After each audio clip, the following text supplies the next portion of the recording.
crazy environment. Looking at this mainly because of the conflict that is arising among believers. No matter which group you may follow, we have to keep our eyes open, okay? No, there's not one of us that's just got it all figured out and we're following this group and this group's got it together kind of thing. In this whole cultural political group is what I'm talking about. Nobody does. It's getting a mess all over the place more and more. But mainly looking at this because there is conflict going amongst believers. I don't want it to, spiritual leaders, you don't want that to happen here for our little congregation. We want to be faithful, and so let's kind of look at what some of the tasks are and see if that helps, is my goal, okay? No matter which group we may follow, all of us are called to keep our eyes open. As I was thinking about all of that, I think I was waiting for Ben on Tuesday. Yes, I was waiting for Ben on Tuesday because we went ahead and started talking about it. Long story, but I found myself in 1 Samuel chapter 8. And in 1 Samuel chapter 8, that's where we find that Israel demands a king. Right? God is to be their king. At this particular time, again, he's got Eli set up as a judge. Samuel's ready to take over as judge. And they're going down this path, and Israel finally just says, hey, everybody else has got a king. We want a king. And, of course, Samuel's very distraught about all of that. And the Lord says to him, it says, don't, let me find it here real quick. They're saying, now make a judgment. This is in 1 Samuel chapter 8, verse 5. Now make for us a king to judge us like all the nations. But the thing displeased Samuel when they said, give us a king to judge us. So Samuel prayed to the Lord, and the Lord said to Samuel, heed the voice of the people in all that they say to you. For they have not rejected you, they have rejected me, that I should not reign over them. Okay? Lots of things come to my mind. But as I think about that, and Ben and I talked about it, I back up now, and I say again, we need to remember this, don't we? God is our king. He's the one who reigns over us. You say, Tim, that's nothing new. It is nothing new. But if you're like me, I have to, especially in these turbulent times, I have to remind myself. Daily, I have to remind myself. It's the Lord who is the king. It's the Lord who reigns over us. It's not, were you the one that said something about coming in on Air Force One or something? Man, we could just, I can do that too much. I think there's a lot of people who can do that too much. And we're missing this right here. When we're doing that, we're rejecting the one of whom is king. We don't, not to put our faith in these groups or individuals. I don't care who they are. They've not rejected you. They have rejected me, that I should reign over them. And then I think it's pretty easy to America and to see again really what America's done is rejected the Lord's reign over them. Look at it, the gospel. I found myself looking at this and going, Tim, you don't want to go down that path because, again, you could just be having a political speech or something, and that's not ever what we want to happen. Here, we can sure talk about some things that are political, that kind of stuff, or moral issues going on in the nation, but it's the gospel at hand. And so I find myself, again, wanting to back up and say, we as believers can live in this life which is very turbulent and crazy and stuff, and different, even people in the church can kind of attach themselves to different folks and stuff. But the reason we can keep surviving and being more being victorious through all of this is, again, because of the Lord, because of what He has done. He is the one who's united us together as believers. He's the one who's given us the call, and He's the one who's reigning over the kingdom, of which is the kingdom that we're focused on. Even though we may love America, all of us here love America and just thankful for it, that's not the kingdom of which we serve. It's part of what we are called to serve because we're citizens here. But it's not the ultimate kingdom that we serve. Okay, let's try to look at some of the things that I think are helpful down through here. The first and most primary responsibility of the government is to make just laws. Yes, if you got a good memory, we looked at this a few months back, but I want to recall it. The first and most primary responsibility of the government is to make just laws. Let me back up for a second. Why do we need to do that? We need to do that to know that's our part. when we find ourselves frustrated with what's going on governmentally, we need to know what's the government's role. And then that's what we demand out of them. It doesn't mean they're going to do it, but that's what we demand out of them because we have biblical precedents to do that. And so we need to know what their task is. First and foremost, the first and most primary responsibility of the government is to make just laws. That's what you want out of a government. The government just makes laws, and you want them to be just laws. That's what we are to demand.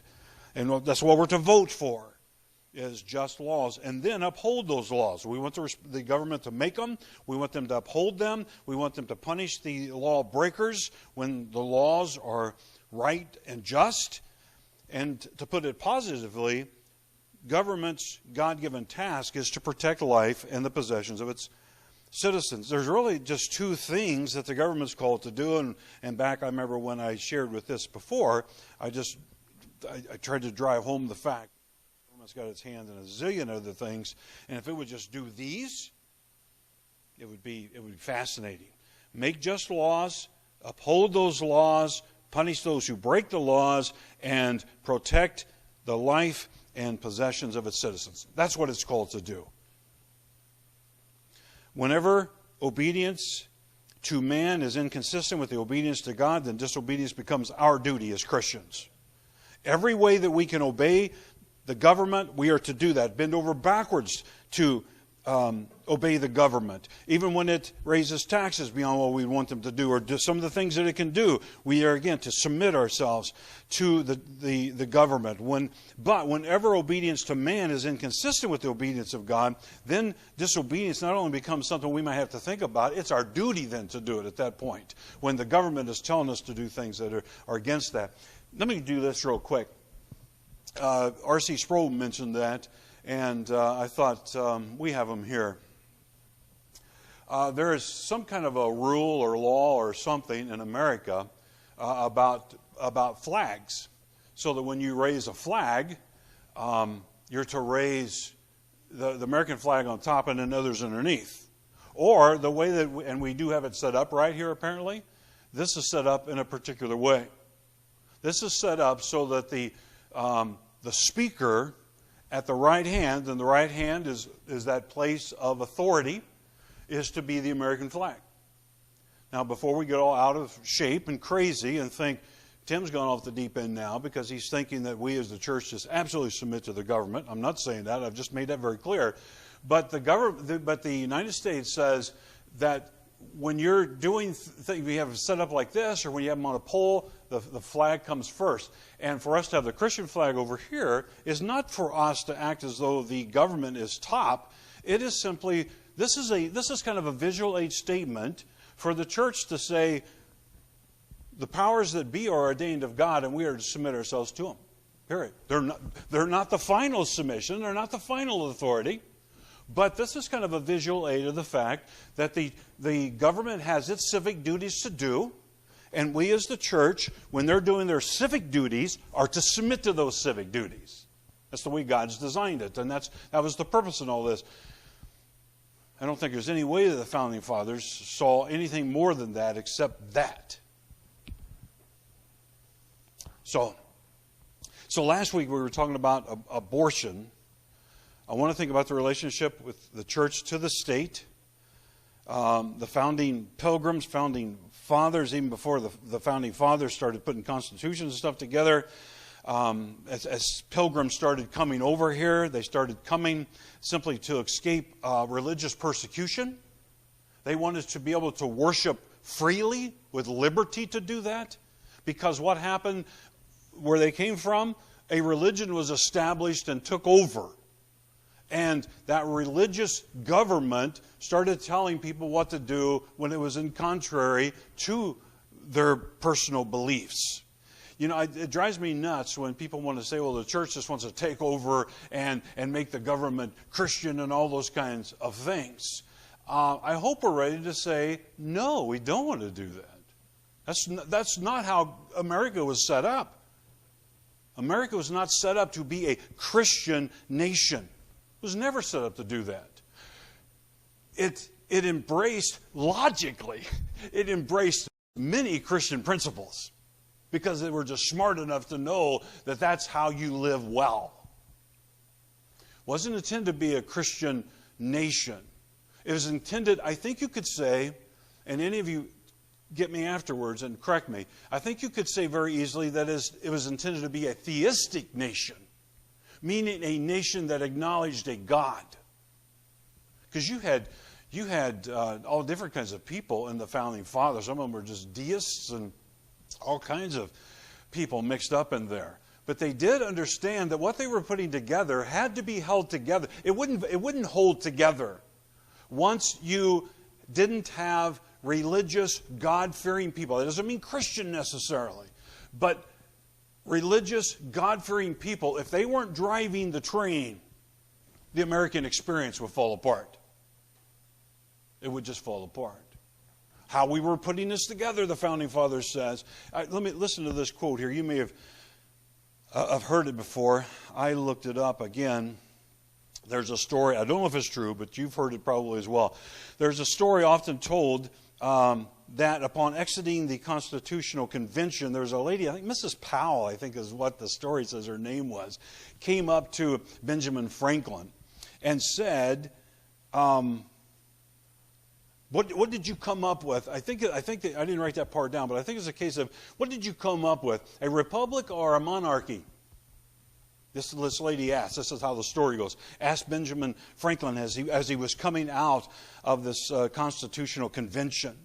Benjamin Franklin was approached by her and was asked what sort of government the delegates had created. His answer was, a republic if we can keep it. A republic. Constitutional republic if you can keep it.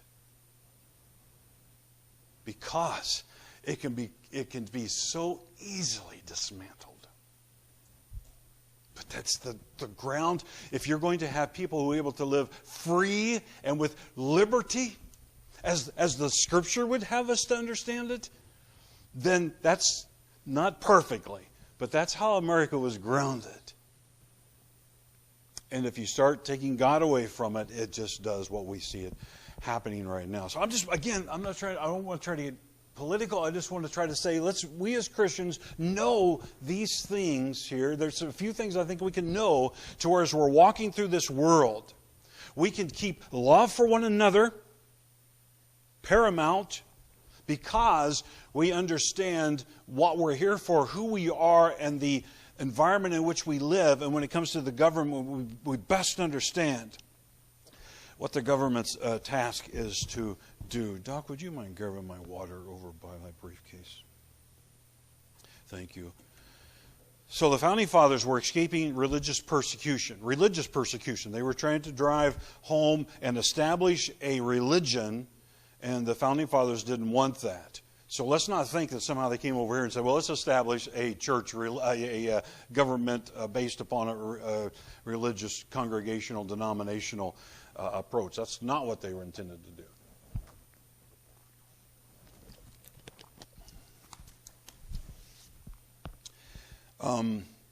So they were trying to escape religious persecution. As it went on and they were trying to establish this new nation, again, it was for the purpose of liberty, freedom of speech, religious exercise being protected, not just Christian, but religious exercise being protected. Now, again, when we say that, if your particular religion means that you can murder people, then there's conflict, obviously, to statutes that have been made. But just simply for you to believe and exercise your religious thing, America was to say, that's it. You can come and do that here. We can disagree with what the different beliefs are, but you have the freedom to do that here. We need to understand there's a distinction of labors and roles. And right now I'm talking about church and state, okay? We have a distinction of labors. R.C. Sproul does this a wonderful job. It's not the only time I've heard him say this. It's been very helpful to me theologically. And that is I think he said this in this particular time. He said, one of the one of the most wonderful things, most important things that I tell my students, because he was a professor in seminary, one of the most important things I would tell my students is they need to know the distinction between separation and distinction. One of the best things they need to grasp is the distinction between separation and distinction. Let me drive us home with an illustration that he gave. If just intellectually talking, I look to Mike and I say, Mike, you are a soul and body. And I just make an intellectual distinction, if I make a distinction between those two. You are a soul and body, like all of us here. You are a soul and body. And I make a distinction between that, I've done no harm to Mr. Mike, right? If I separate his soul from his body, means what? I killed him, right? If you separate the soul and body, that's quite different than making a distinction between the soul and body. That comes in very handy with all different kinds of ways. And we need to understand this whole separation of church and state. I think if we just, I don't want to get too much into that because I can't, but what's happened over the years is to act as though religious beliefs, moral absolutes, cannot enter into politics. That's how it's understood now. Government's here, religion's over here. Religions have their morals and absolutes and standards, and you don't ever bring these two together. You keep them separated. Never was the intent of the founding fathers of America to keep them distinct and to understand there are distinct roles. Yes. To separate them, they knew better than that. They knew better than that. When you have the state doing what it's doing, it is legislating moral things. Right? When it says speed limit is 55 and you can't go 155, that's a moral thing because they're finding the line and they're saying, if you go past this, we think you're getting dangerous and you could hurt people. And our job is to protect human lives. We think 55, if you'll keep your eyes open, 55 will be good. And we've set that limit to that. You think about anything. Even taxes. I should have wrote some of these things down, but I didn't want to spend a lot of time on it. You think about much of anything that the government legislates or should be legislating, it has moral implications to it. It just simply does. When it says homicide is to be not to happen and you will be judged, you'll be sentenced for that. That is because, again, at least at this particular point, they're understanding this is their task, is to protect human life. Distinction of roles, but to separate it is never the intent because, again, that's where I don't want to go necessarily, but whoever's in some kind of political office, I don't care if you're an atheist. You've got some kind of worldview, which I think you could say equals your belief system, your religious belief system. Even if you are an atheist, that is your belief system, and you're going to act according to that. And that's why, again, somebody made a distinction to me about are we a democracy or a republic? And they said this, and it was helpful to me if it's true. A democracy is where you have kind of people, you vote them into office, and then they don't really do anything because we, the people, have all the power to do things. You know, they can come up with some kind of silly things if they want to, but they don't get into this kind of stuff. We, the majority, make it up. In a republic, we're voting for people of whom we've examined, looked at, and we're saying we think you're of the right character, and we think that you're standing for the right thing, and we put you in that office, and we say, do it. Do it. Don't come to us with everything's going on. We're trusting you to do that. That's the distinction that I was told some years back of a republic, that we look at people, their character, and we say, go do the job.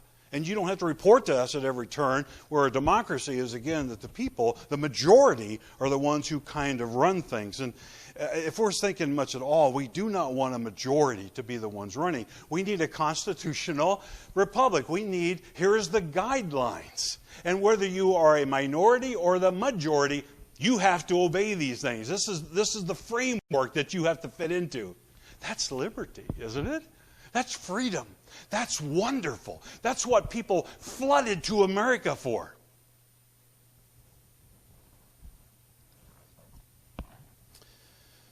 Constitution, all religions will have free speech. As I go through some of these, just think about where we're at now. And I think, again, where we're heading in a horrible way. The Christian church cannot demand special privileges. The Christian church cannot demand special privileges.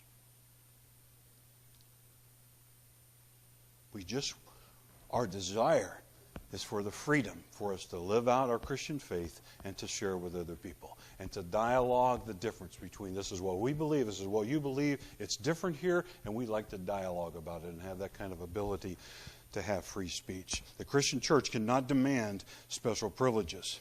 Separation of church and state, ? Must distinguish between the two. Each have their own particular role, their own particular calling, their own particular area of labor. It's not the task of the church to set tax levels or build bridges or to bring capital punishment. That's the state's distinct roles to do that. It's not for us. Same way, the state is not to turn to the church and say, you have to meet on Sundays at 11 o'clock and you have communion this way, and you can meet one other time on Tuesday afternoons every other month. That's not their job. That's not their task. You stick to your distinct role, your distinct task, and we have this. That's how it was set up in America. Wonderful, beautiful picture design. It's not the task of the church to set tax levels or build roads or anything else. It's not the state's task to determine how we're to observe communion, who we're to allow on our membership rolls.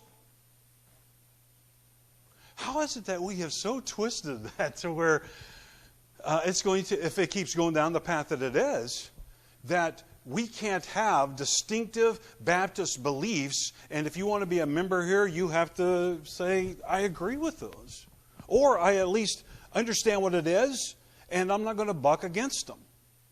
And we say, you can be a member. If we say, here's what we believe, and that's it, and they're kind of going, I don't like that, I don't believe that, I don't believe that kind of stuff, we turn to them and say, this is not a place for you to be a member. And we're not going to sign on to it because all you're going to do is bring chaos. And what do we have today? It's getting more and more again to where, again, as somebody who is just absolutely blatantly against Christian morals and practice come in here, that we have to start signing on the dotted line and say, you're welcome, because we can't say anything else. That's the path that it's going down. Those kind of distinctions even on who can join. I'm sure there's clubs out there. I don't know much about the, Kiwanis or the Masons or any of those kind of things, but I'm sure they got some kind of rules that you have to go by. I don't mind that. That just makes sense. That's what makes you that distinct club. There must be set boundaries for both, for the church and for the state, for the church and for the state. The Founding Fathers knew it took religious people to preserve this experiment. The two flags I talked about. Francis Schaeffer, I had read that in just a second. I had a bit of a clip. If you can at all, come to the Sunday school class that I'm missing a bunch of. But come to it because it's wonderful. I've listened to Francis Schaeffer's number 10, the last one. I've listened to that several times. Absolutely prophetic.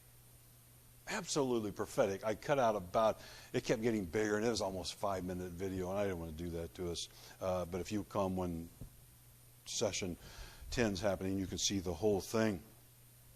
But it's powerful. The part that I cut out, he just got done talking about DNA manipulation and how this was back in the early to mid 70s. Okay, this is when he did this series. Think about that. Okay, this was, you talk about the mid 70s. That's when I graduated. I was oblivious to all this, but he's putting this series together, and back then I would think maybe people looked at him and kind of go, oh, that's a little weird. You know, that's space age kind of stuff. We live in that now. We're living in it now. So he was talking about, even, I didn't realize the understanding of DNA was, I thought that was kind of new, but he was talking about they already knew that. They already were starting to know how to manipulate that. And you could get certain people, and those kind of people we don't want. And again, abortion obviously plays a huge part in that. That's how abortion was started at the very beginning, to try to get rid of some unwanted people. And it can now kind of transform into the fact that you can, if you think there's Down syndrome in the baby, you get rid of the thing. And how heartbreaking it is to know of couples who were told that and said, we don't care, and the child is born perfect. What in the world are we doing? We're playing God. We are playing God. And one of the things that we need to understand, the way America is put together, is that though the government is not locked into a particular denomination, it is to be theistic, and the government is to know that it is under the eyes of God. That was how America was put together. There's a God who's watching us. It didn't get distinct about, is this a Baptist God or a Catholic God kind of thing. Only way this works is we understand that we are under the gaze of the Almighty. That's the only way that it worked. So Francis Schaeffer was talking, and he keeps using this phrase. I don't know if he's used it yet, Doc, or not. But arbitrary absolutes. Does he use that phrase yet? He does in 10. He does it several times. Think about that, all right? Let's see, I think I have that up here. Arbitrary absolutes. You know, if my understanding of language is right, then you kind of have a, what would you call it, kind of a paradoxical putting together two different words there, right? I mean, absolutes, the first word I think about is immovable. If they're absolute, then here they are, boom, right there, they don't move. Come back 1,000 years later, they're still there because they're absolute. But the word arbitrary it's to some degree is different than that, right? It's arbitrary means that you come back next week and it could be something different. And Francis Schaeffer starts talking about those, and I think this is kind of prophetic for us to think about. Doesn't matter what side we're on, okay? Doesn't matter. Arbitrary absolutes. For people to arbitrarily say this is the absolute, even if it's for today, may change next week.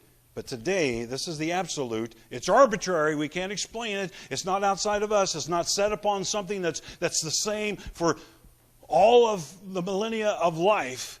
It's arbitrary. It's going to change, and you've got to keep up with it.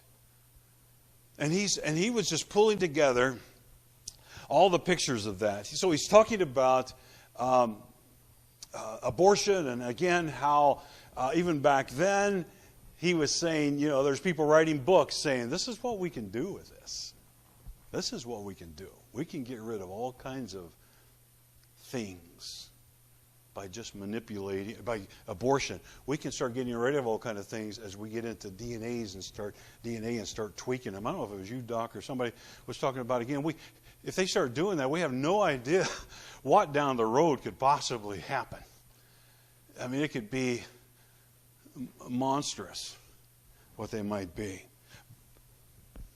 Watch out for those of whom want to call us to plant our feet upon arbitrary absolutes. Now the Christian theistic consensus is gone. That's what he says.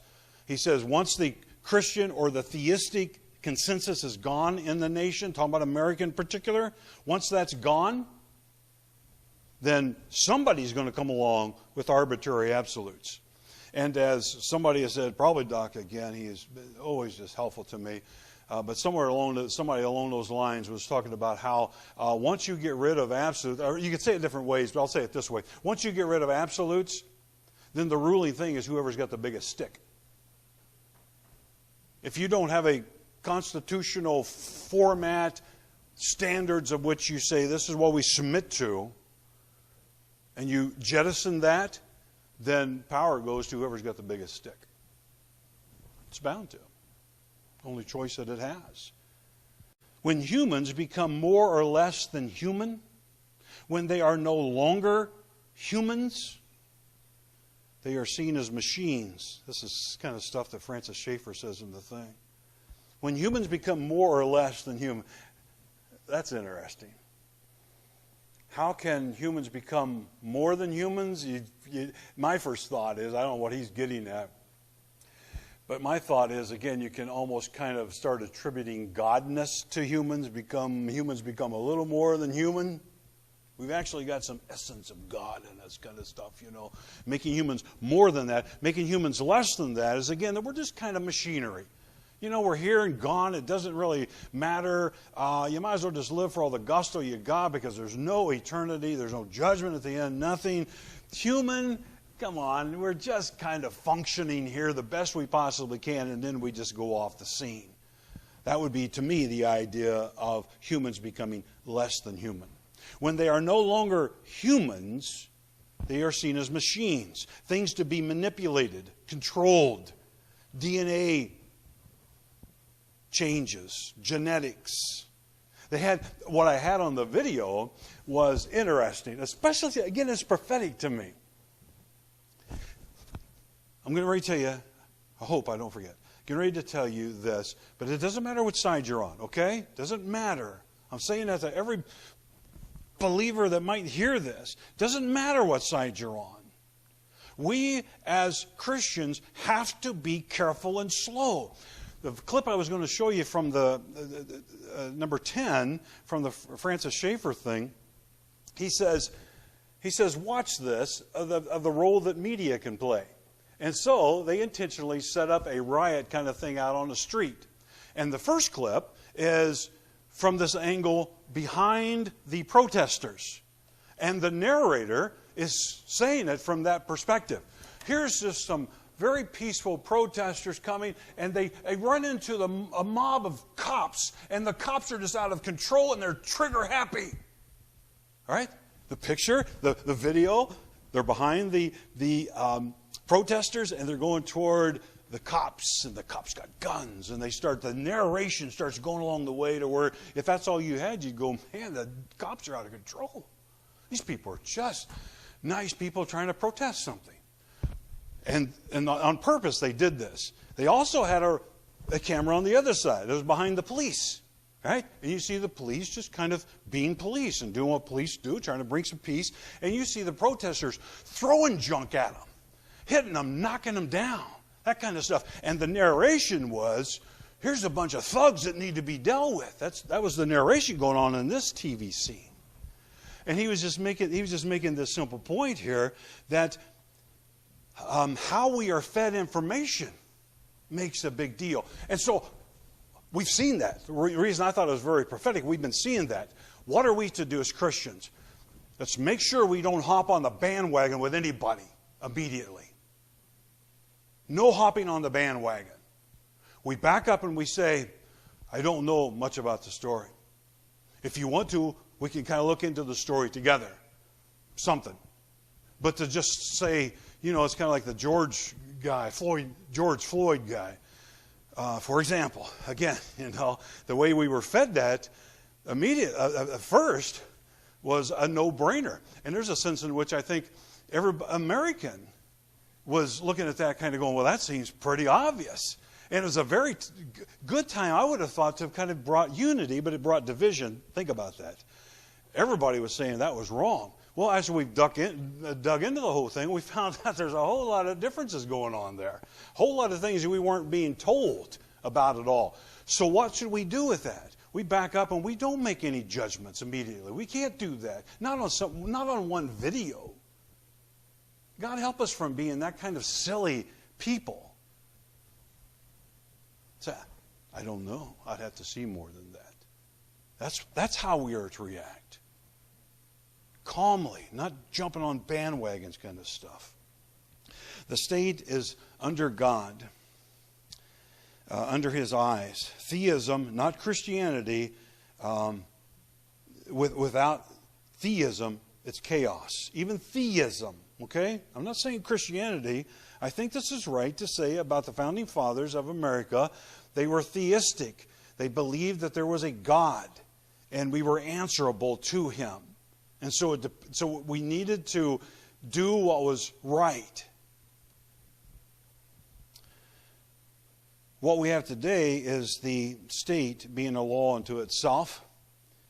People say you can't legislate morality. I'm not going to go there in this particular time. The church must. It's our duty to speak out on ethical and moral issues. We have to. It's our duty to do that. We must speak out on those things. And we can't be drawn into the fact that, hey, you can't do that because that's a political thing. Let's not fall for that. No, we're talking about a moral issue. And it needs to be talked about and dealt with. No Christian can vote for that which is unjust and evil. No Christian. I don't care. Again, forget about political identifications. None of us can do that. No Christian can vote for that which is unjust or evil. No one has the right to do what is wrong. The government's job should be to, quote, the government's job should not be to legislate morality. Next time we hear that, we turn around and say, give me an example of some legislation. And I think guarantee you, whatever that legislation is, if you sit back, take a couple deep breaths, you realize there's some kind of moral connection to it. Some kind of moral. Even if it's taxes. How a bank, we go and we give our money to them, they are ethically and morally responsible for what they do with our money. So even in finances, you've got some moral issues in there. So for us to act as though, again, the government's job is not to legislate morality, we need to take them to task at that, because that's bigger than what they're saying. Then what else is there to legislate? I think R.C. Sproul says, well, they might be able to vote on the flag. And then he says maybe they could vote on the state bird, but then if you leave the other birds out, you could cause all kinds of trouble in nature and chaos and stuff. And I'm thinking that's prophetic in today's time as well. The government's job is simple: to legislate just laws to protect, promote, defend human life and property. Let me read it again. A government's job is simple: legislate just laws and protect, promote, defend human life and property. Homicide is a moral issue. Homicide. Back to the thought of abortion. I'm closing here. So slap yourself awake if you need to. Murder is a moral issue. Homicide is a moral issue. Like the pagan religions in the Old Testament, how many of those sacrificed their children to various idols? You read it all over the place. Sacrificed their children. I'm not even going to go into why they did that. I couldn't even tell you too much of why they did that, but it probably wouldn't be too far away from why we're sacrificing children today. And here's 3 things I came up with. Because today's idols are the idol of convenience. A child right now, it's just going to throw everything off track. That's an idol. That's an idol of inconvenience. And I love my idol. And so baby gets jettisoned out of the picture. Today's idols are the idol of vocation. My job. My job would be in jeopardy with that. And again, that's not to belittle the fact these can be some really tough issues. When Peg and I, scraping the bottom of the financial thing, decided for her not to work and to stay home, that's not easy. That is tough. That is tough, and you can have friends mocking you of wondering what in the world you're doing. But so easy today is the idol of vocation, to where I can't have my job. I can't have my dream job. I can't be moving up the corporate ladder if I've got kids. And then the third one I wrote down is the idol of unbridled sexual freedom. It'll keep me from the freedom of doing the things I want to do. Those are idols. Sacrificing our children to idols. It's a moral issue. Father in heaven, thank you for... Because then we're not chasing your word, that we acknowledge your truth is the truth detail of today, yesterday, forever. We are so thankful for what you've given us. How wonderful that is. May we find joy and delight in that. May we find motivation to go out and to be able to share your truth with people. Because if they're embracing the darkness and the lie, they're all over the place. And what they're saying this week will change for next week. And may we come to them and let them know there's a place that you can plant your feet. And it'll be that way throughout all eternity to be true. Help us, Lord, to know that. We rejoice in the fact that you've given us truth. And that truth is immovable. That truth is as solid as you are. And even though it can sometimes go contrary to our flesh's desires, we praise you and thank you for it, that you've set those truths, because this is how to know the greatest of freedom and liberty and delight, is to know you and to know that what you have purpose for those who trust in you is peace and goodness. Help us, Father, to never give in as the church to the cultural whims. Help us to lovingly, faithfully, humbly walk steadfastly upon your truth, ready to speak gently to those around us who may be screaming back at us.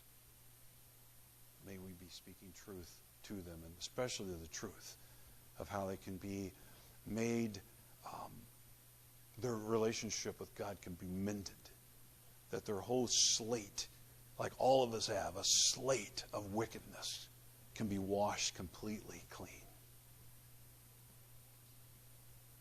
Help us, Father, to know in these turbulent, crazy times what our task is. I pray that somehow this morning you might take what's been said and use it to help us as your people. I pray this in Jesus' name. Amen.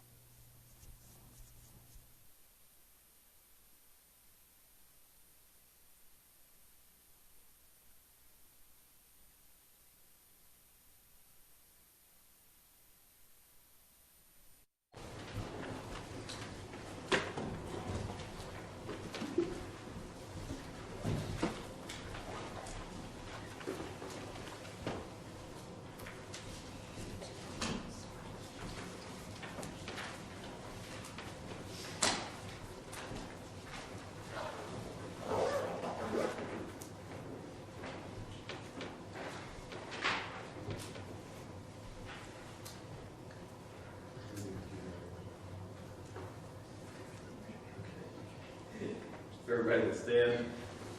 Turn to 610.